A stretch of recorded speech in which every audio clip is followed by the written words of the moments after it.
Good morning, Unity Village Chapel. Welcome to this sacred Sunday. Are you ready to be grounded?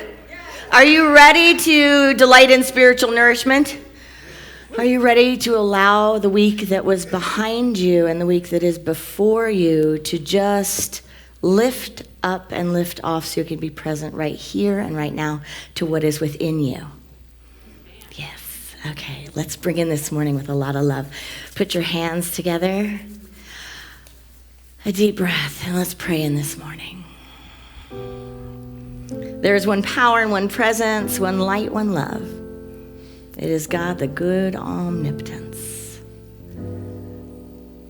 So right here and right now, we open our hearts to this holy moment, the holy now, knowing that it is the one moment we are given, and that when we pull our attention deeply into this moment,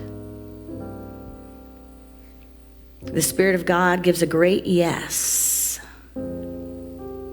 All the resources, all that is needed and necessary, mind, body, and spirit, are available in this now moment. So we allow ourselves to lift up and lift off, to draw any energy that may be in the past, holding on to things, remembering things that no longer serve us with resentment or discord. We simply take a breath and say, I want that energy back. I want it in the here and now. And I want to dedicate it to that which is positive in my life and in this world. And then we presence our energy that tends to move into the future at grasping. And we say, fear not, little flock, for it is the Spirit's great pleasure to give you the divine realm of possibilities, to give you the ideas,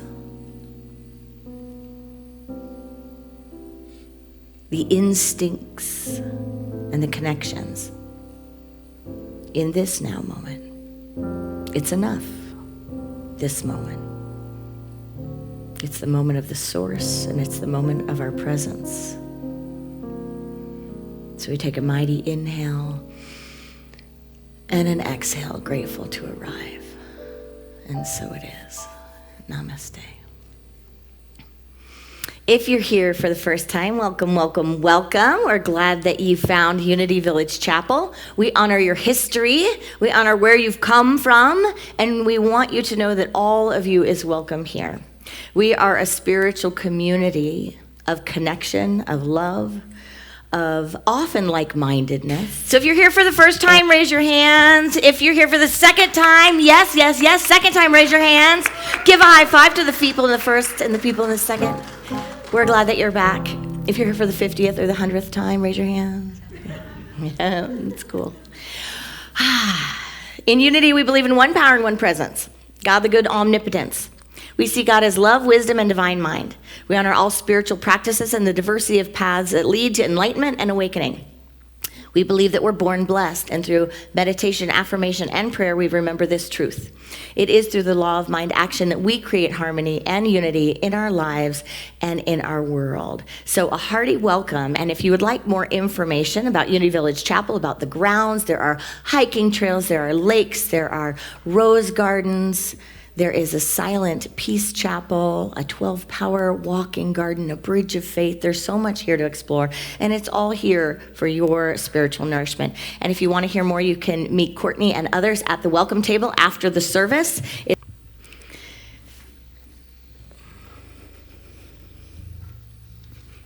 Have you had times in life where you feel like you're being held in a state of grace? You've experienced that? Maybe it's a day, a week, a moment. Maybe it's that time when you had like a list of things to do and it was overwhelming. And instead of having to attack the list, it was delivered to you. Like the person walked in the door And it's like, check. Or you waited a little too long for the list, and so like half of it's irrelevant now. So it was like, check, check, check, check, check. I've recently felt like I've been held in an extended state of grace.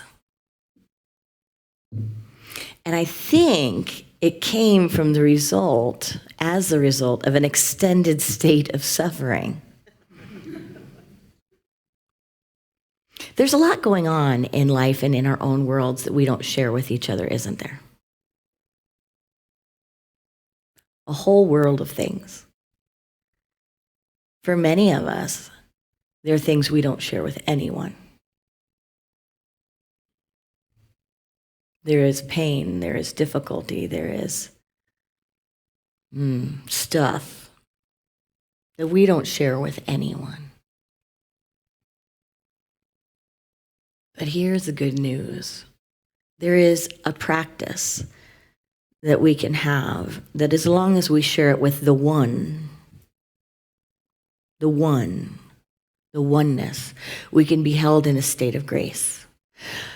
I put my house on the market Friday.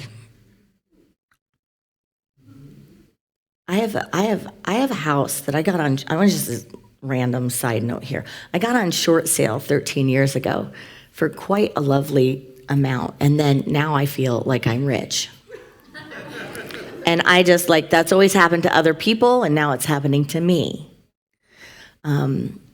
And I had some things that took a lot of money that have been taking a lot of money lately, like big money, like the house account and any college savings account. And I'm like, well, that's not aligned with my values to live in a 3,200 square feet house, almost 33, with a 6-year-old and take care of it all by myself. Well, that's not true. With John Fry and Crazy Carl. And Stan, and anyone else, raise your hand if you've helped me take care of my house. Mm-hmm.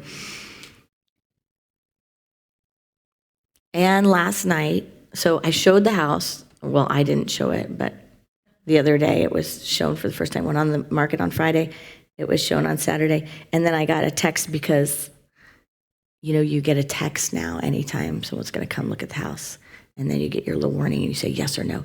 And my realtor asked me, who is a realtor of divine appointment, because someone had passed that was a mutual beloved of both of us, a minister.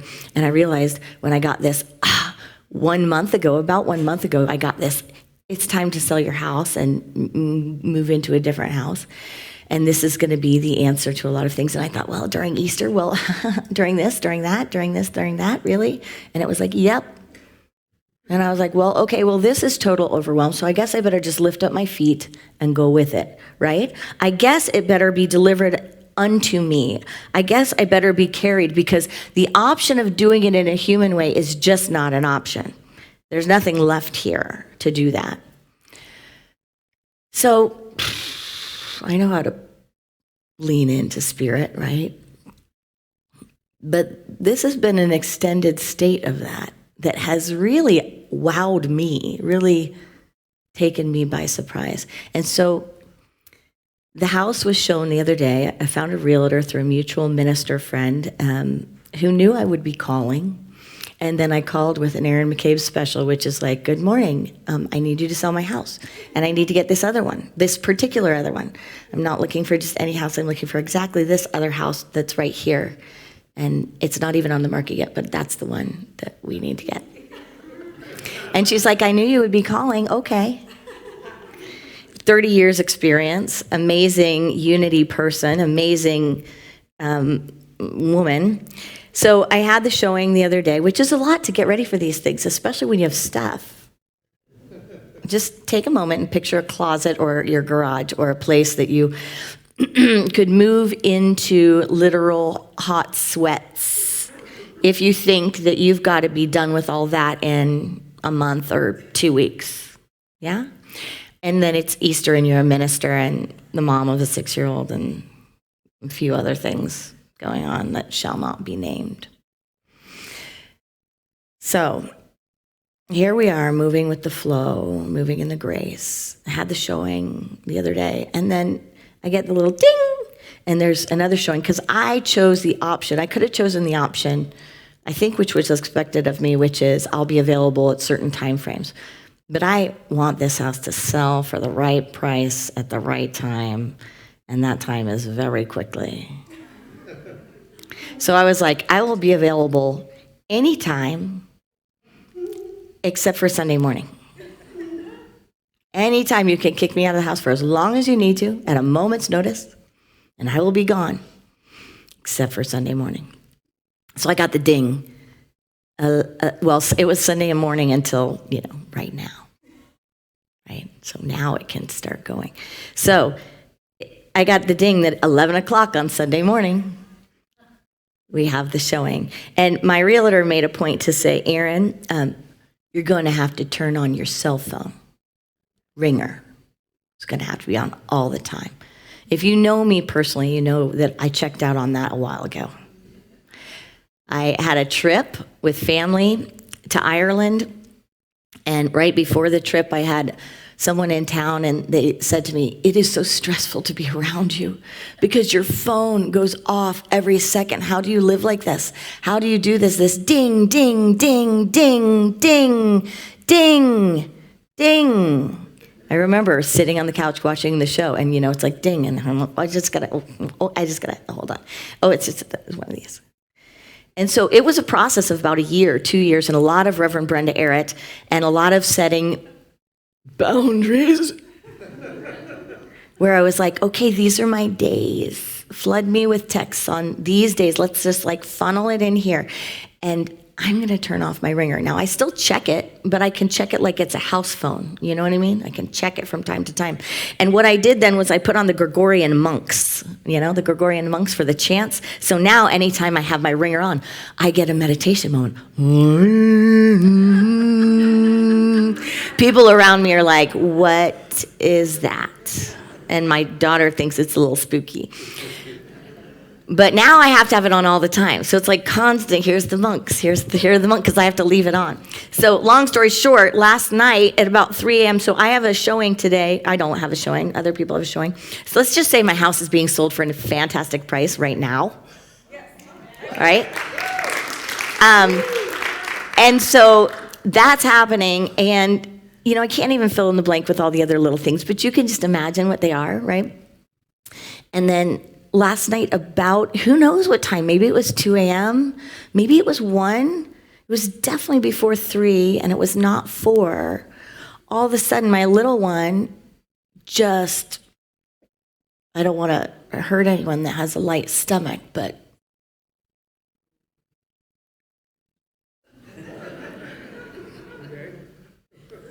let go of everything that was in her belly. And we just got new carpet. Right? We got new carpet, we got new paint, we got new, the house, 13 years of what should have been done, right? Just got finished. And I was like, trying to contain it. But by the grace, it was all on the bed. So at 3 a.m., I got to, up until 3 a.m. I think I finished at 3 a.m., starting the laundry and getting the macaroni and cheese, and I won't keep going, sorry. That's the other side of me, the side you don't want on Sunday. But I was getting it all cleaned up, and it's Saturday night, that's not cool. And there's a showing the next day. Someone gave me Febreze a long time ago, and I still had it. Talk about the things you hold on to that you never use, right? I'm not a Febreze girl. And I was like, I do remember that little mini bottle of Febreze somewhere in this house. And luckily it was all contained, got it all cleaned up. And I was fine. Just went through the motions, right? And that's been this whole period of time, just going through the motions and just letting everything be okay. Letting everything be a non-issue. Not holding on to it when it comes up. Just focusing on whatever needs to be focused on in the moment. Thinking about some good funny stories later maybe, But just moving with it. A lot of times in life, And I did kind of, when I dropped her burrito, which yes, she ate a burrito for breakfast this morning because we were cleaning the cat's litter box and doing everything to try to get the house ready, all the last minute stuff. And she asked for breakfast. And I was like, that's just really not an option this morning because we got to go. And we don't have anything left really for breakfast that you don't have to cook. And so I was like, you know what? She loves burritos. Let's microwave one of those puppies because the microwave's now in the house, which it's usually in the garage, so I don't use it, but it's in the house. So people that use microwaves all the time are like, cool, that's where the microwave goes. So I was like, stick that puppy in the microwave and put it in the car. I don't even know where that part came from, but, oh, I know why I was saying that.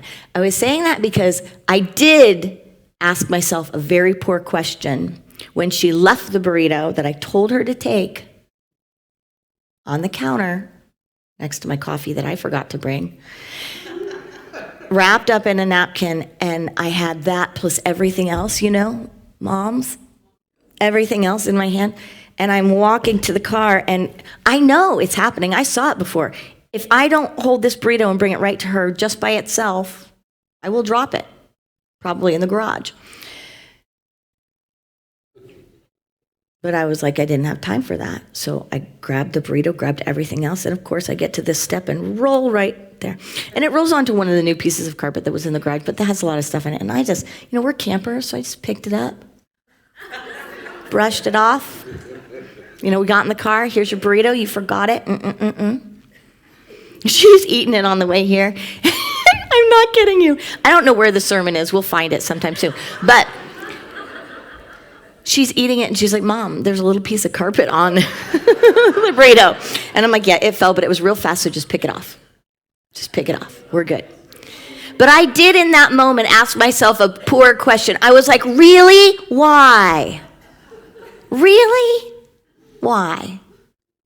And how often in life, when we have times of overwhelm, do we ask ourselves poor questions? That's the human condition. And you can insert whatever it is that's going on into your life, insert the serious things, insert the light things, but we have a tendency in the human condition to ask very poor questions. They're in fact questions that often torment us and are harmful. But the caliber of the questions we live into and we ask in our own being and in the universal flow of life determine the depth of the answer and often determine the quality and the character of our experience. So here's some harmful questions. See if you've done any of these. Why is this happening to me? We should play, we need like survey says, You guys could do that. I mean, look at the creativity in this event that they came up with, right? So I think you guys could how about we plan a fun Sunday service? We could do it in the summer. We do a fun Sunday service where we get to survey says, right? And we get to do something. So why is this happening to me? What's wrong with me? What if I fail? What will people think? Why can't I just be like, Can we ask instead transformative questions? What story am I telling right now? How long have I held on to this story? How many things in my life has this exact narrative or this exact question applied to? What's being revealed through this moment? Where is the yes, and how can I move with it? How can I show up with curiosity rather than fear? What is life inviting me into right now? What is life inviting me into right now? But that's not often a conscious thing, to take the questions that we ask. Can you think about for a moment what is the most harmful and common question? Maybe that's the assignment this week, the spiritual homework. To listen to the questions you ask yourself, you say in your head. If you don't know what they are, ask someone near to you who's safe and loves you. What questions do I ask? Do I ask, what's wrong with me? Why do I always mess this up? Why can't I get it together? When we're in pain or in transition or in struggle, the human condition, the human tendency is to ask terrible questions. Instead, we can ask better questions. We can raise the caliber of our questions. What do I need right now? What's being revealed? How can I move through this differently than before? And here's a key, I believe, to the state of grace I've been experiencing. And I'm going to knock on wood because, I consciously decided to ask different questions. I knew very well what my tendency and what my history is when I go through a big change. And it's not always pretty. It generally ends up with like me in a little ball at the top of the pillows, crying or screaming or calling a girlfriend. You know, I mean, it hasn't happened for a while like that, but I also haven't had a big shift like that in a while. And I decided, because I was getting uncomfortable, I knew there was a change coming, but I had no idea what it was. And so I was getting uncomfortable with all the options that the change could have been, because there were a variety of things I was listening to, trying to discern and go. Because I gave up on making choices a while ago, and I went into, I don't make choices. I don't make decisions. I do discernment. I had to give that up. That was one Lent that I did. But I was like, I want to do this differently. I'm different now. This doesn't have to be a struggle. So I said my prayer, deliver this to me. Spirit, you have your thumb on what's next. And then I decided to ride it and to just listen. And yes, sometimes feel like a ping pong ball just moving between things, but asking better questions. Moving from self-blame to what's the next lesson here? Moving from helplessness to what's my next right step? Moving from why is this happening to what is this moment inviting me into? Moving from fear to a plan for resilience and getting support. Moving from analysis and spiraling and asking so many questions to discernment, clarity, and asking the key questions. Moving from what if I fail to what will I do no matter what? And how will I keep moving even in the midst of that? You know Tony Robbins, and he asks the question, or he, shares this method of inquiry, and he says the quality of your life is determined by the quality of the questions that you ask. And that comes from the Socratic tradition. The quality of our inner questions shape our outcomes, our life's journey, emotionally, spiritually, practically. And better questions open the way for transformation and guidance. So can we recognize the patterns within us? Can we identify the key questions?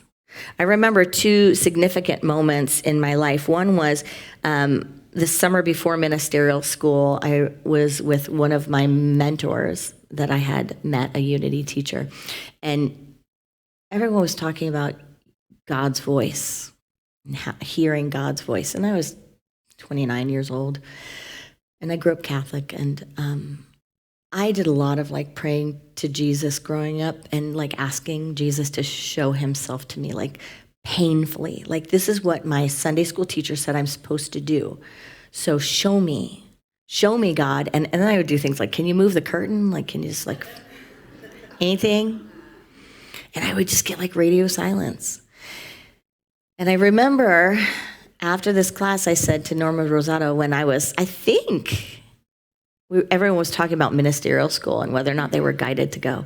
And I was like, I don't know if I can tell the difference between my voice and God's voice. And she said, there is one.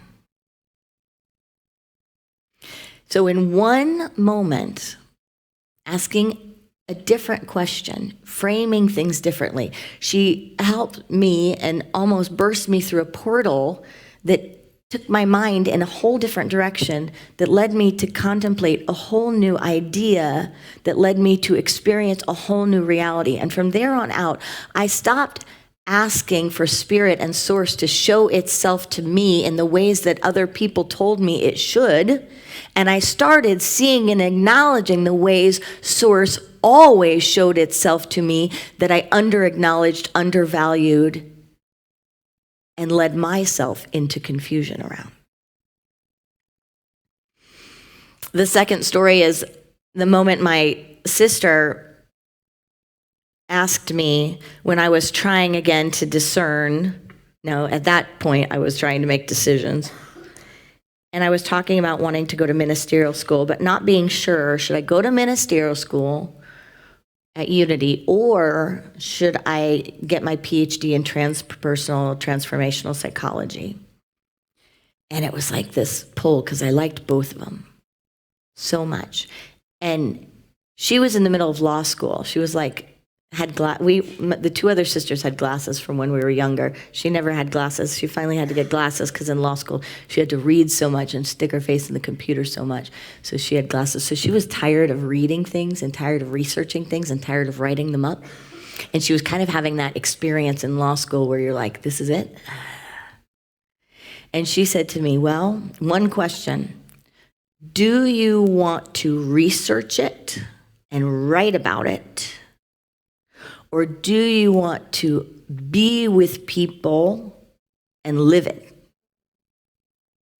And I was like, I definitely want this one.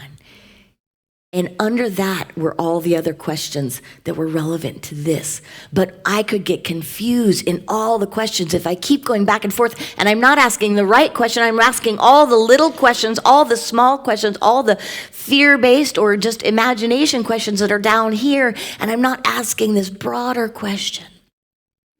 So what is the question for your life? There is only one voice. There are good questions. Ask yourself, are the questions I'm living in helping me heal or holding me hostage? Are they based in fear or in faith and movement forward? Because we don't need all of the answers. We need better questions, and that changes everything. Namaste.